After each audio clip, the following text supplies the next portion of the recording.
อ๋อครับมาส่งพี่น้องได้ดังซินะคะเนาะอ่าเมื่อไหร่ก็อันนี้ก็จะมีฟงXiaomi นะคะเนาะมี A2 Lite นะคะเนาะอันนี้ก็จะมาเฮ็ดนี้ไล่ล่างเครื่อง Hard Reset นะคะเนาะ Hard Reset อันนี้ค่ะเนาะอันนี้ก็จะเป็น System นะคะเนาะ About นะคะเนาะอันนี้จะเป็น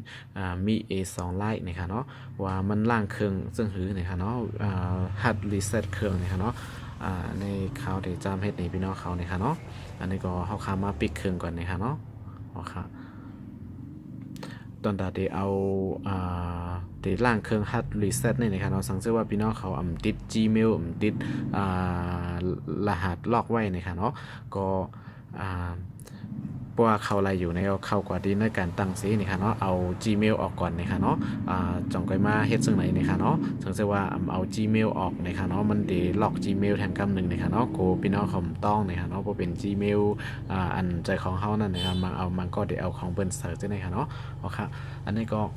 อันนี้มาลัดนี่ไล่ฮัดรีเซ็ตนะคะเนาะดีเบิ้ลล่างเครื่องตั้งหมดให้มันจะมันก็คือล่างในมูดีล่างก็คือนี้นะคะเนาะก็เด็กดีป่าวานะครับเนาะดีป่าวานะครับเนาะดีเปิดเสียงได้นะครับเนาะดีหนึ่งนะครับเนาะแล้วก็เด็กดีขึ้นเสียงนะครับเนาะก็มีอยู่2ดีนะครับเนาะขึ้นเสียงเสียป่าวานะครับเนาะเขาก็มาเด็กพร้อมกันดีได้นะครับเนาะสองดีนะครับเนาะ1 2 3นะครับเนาะเพราะว่ามันสั่นเสียเปิดเครื่องขึ้นมานะครับเขาก็ปล่อยป่าวานะครับเนาะแล้วก็เด็กขึ้นเสียงนี่ไว้นะครับเนาะขึ้นเสียงในไว้กำหนึ่งนะครับเนาะอย่าผมปล่อยนะครับแล้วก็มันเด็กขึ้นมาเป็นโลโก้ของ Android นะครับเนาะอันเด็กเขียนว่าแต้มว่า no comment นะครับเนาะอันดีในเขาค่ะก็เด็กบันดีขึ้นเสียงนะครับเนาะดีขึ้นเสียงดังเนื้อในแทงกำหนึ่งนะครับเนาะอันในเด็ก1 กำไรนะครับเนาะเด็ก2 กำเปิดกำหนึ่งนะครับเนาะว่าเฮ็ดสังแรมไรนะครับเนาะ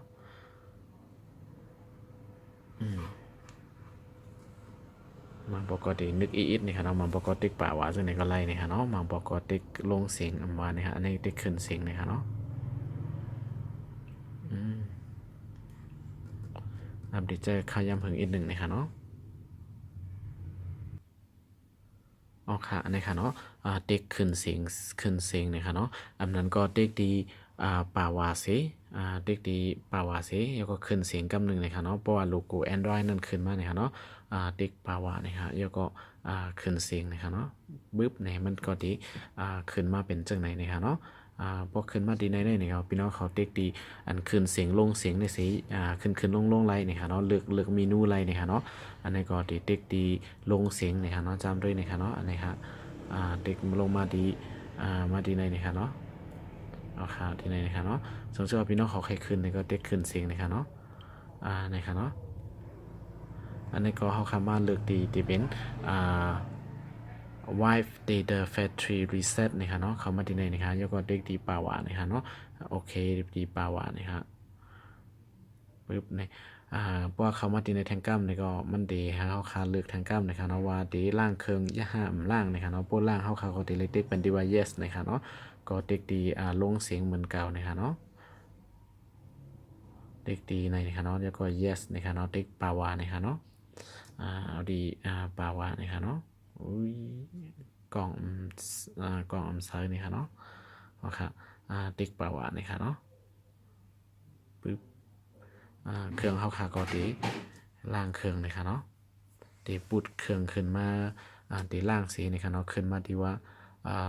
อันตั้งเหนือสุดๆนะคะเนาะมาดีว่า reboot system now นะคะเนาะอันนี้ก็เขาขาก็ติ๊กป่าวาเหมือนเก่านะคะเนาะอันนี้ก็ติ๊กเป็นป่าวานี่ครับเครื่องมันก็ที่รับลงกว่าเซขึ้นเปิดมาแทงกำหนึ่งนะคะเนาะอันนี้ก็เป็นอันล่างเครื่องเย้าตัวหลีงามนะคะเนาะตอนตาภายไข่ล่างนะคะเนาะบางปกก็สังเกตว่าพี่น้องเขาคือล่างซึ่งหือเซมว่านะคะเนาะเพราะว่าต้อง Gmail อันเฮาคาสักไว้นั่นไรนี่ก็ล่างซึ่งหือก็ไล่นะคะเนาะเครื่องเฮาคาก็ดีนึกนะคะเนาะมันดีเหตุการณ์ไว้เลยขึ้นมานะคะเนาะ ล่างจังไหนในล่างมดเก่งนะคะเนาะเหมือนจังหนังดีเฮาเขาก็ซื้อมาใหม่ๆนั่นนะคะเนาะหรือสั่งเสียเมลนะคะเนาะก่อนพี่น้องเขาตีล่างก็เขาพังสตีไว้นะคะเนาะแคปพังว่าวิดีโอซึ่งในนะคะเนาะโปรตึกมีอยู่ในเอาออกก่อนนะคะเนาะ ถอดmemory card ออกนะคะเนาะแล้วก็จงไกใส่จงไกเฮ็ดจังไหนนะคะเนาะก็เตรียมลบเตรียมถูกหมดแบตนะคะเนาะเพลงความนั้นก็เป็นแคปหางวิดีโอของเฮาอันไรถ่ายไว้ฉะนั้นนะคะเนาะผมเจอจังนั้นในเดโมดเก่งนะคะเนาะบนล่างมดไหน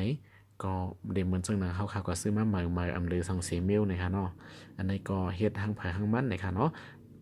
ภายเฮ็ดก็มันเอาปุนพรนะคะเนาะอันนี้ก็เดปุดเครื่องหึงอีกหนึ่งนะคะเนาะ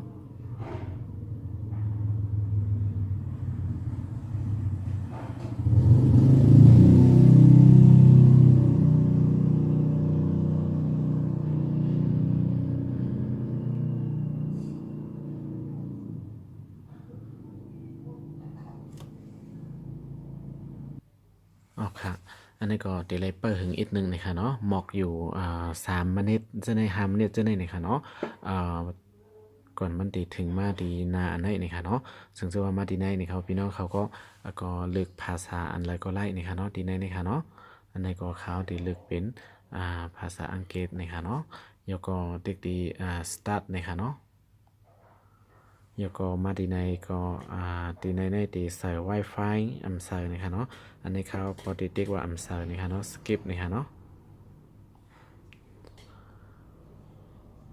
อันนี้ก็ดีขึ้นมาดีในว่าให้ใส่จื้อเข้าคานะคะเนาะ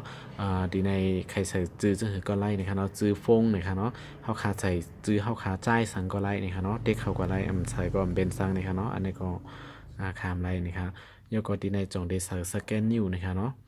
อ่าตอนตัดได้เป็นพาสเวิร์ดนะคะเนาะเวลาอันไหนใส่ก็ไล่ใส่ก็ไล่นะครับสังจะใครใส่ในก็สแกนด้านหลังในไล่นะคะเนาะอันไหนใส่นะคะอันนี้ก็สกิปนะคะเนาะข้ามนะคะเนาะ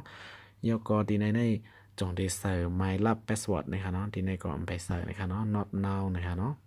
skip anyway นะคะเนาะเด็กดีนะครับแล้วก็อันนี้ก็ลากขึ้นกว่าดั้งเนื้อเลยนะคะเนาะลากขึ้นกว่าสุดๆนะคะเนาะแล้วก็ได้มี accept นะคะเนาะแล้วก็ที่ในเด็กเป็นแนกนะครับเนาะแล้วก็ที่ในมีอีสังแทงก็ในมีนะครับเนาะเขาก็ no thanks นะครับเนาะอันนี้ก็ที่ไรไปกำหนึ่งนะครับเนาะ just a second นะครับไปกำหนึ่งครับ